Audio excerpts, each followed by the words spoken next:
చాలామందికి వాళ్ళ లైఫ్ వాళ్ళకి నచ్చదు. ఎప్పుడు ఏదో ఒక బాధలో ఉంటారు. మీరు కూడా అలా ఒక డిప్రెషన్ స్టేట్‌లో ఉంటే ఈ వీడియో ఎండ్ వరకు చూడండి. మీరు ఎప్పటికప్పుడు హాట్ వాటర్‌తో స్నానం చేయాలంటే చేయగలరు. ప్రపంచంలో ఏరికి కొన్ని వేల మంది వాటర్ లేక చనిపోతున్నారు.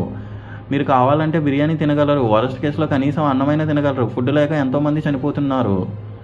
మీరు బయటికి వెళ్ళాలంటే కారు తీస్తారు లేదా బైక్ తీస్తారు. వరస్ట్ కేస్‌లో మీ ఓన్ లెగ్స్‌తో నడుచుకుంటూ వెళ్తారు. ప్రపంచంలో అవయవాలు సరిగ్గా లేక కొన్ని కోట్ల మంది ఇబ్బంది పడుతున్నారు. మీరు ఇవాళ నైట్ రేపు నిద్ర లేచాక ఏమేం చేయాలో ప్లాన్ చేసుకొని నిద్రపోతారుగా. చాలా దేశాల్లో యుద్ధాల వల్ల నిద్ర లేని రాత్రులు గడుపుతున్నారు. సరే ఇవన్నీ వదిలేయండి. మీరు హ్యాపీగా గాలి పీలుస్తున్నారుగా. ఇదొక మిషన్ హెల్ప్ లేకుండా చాలామంది ఆ గాలిని కూడా ఫ్రీగా పీల్చలేరు. చాలామంది వాళ్ళ లైఫ్‌లో ఉన్న పెద్ద పెద్ద ప్రాబ్లమ్స్ గురించి ఆలోచిస్తారు. వాళ్ళకి దేవుడిచ్చిన పెద్ద పెద్ద గిఫ్ట్‌ని ఇగ్నోర్ చేస్తారు. చూడడం, నవ్వడం లాంటివి. ఒకటి గుర్తుపెట్టుకోండి, హెల్త్ బాగున్నప్పుడు మీకు చుట్టూ ఉన్న అన్ని ప్రాబ్లమ్సే. కానీ హెల్త్ బాగోకపోతే అది ఒక్కటే problem. Take care of your health. Physical health అయినా మెంటల్ హెల్త్ అయినా. మీకున్న గిఫ్ట్స్ని గుర్తు తెచ్చుకోండి. మీరు ఎంత లక్కీ అనేది మీకే అర్థమవుతుంది.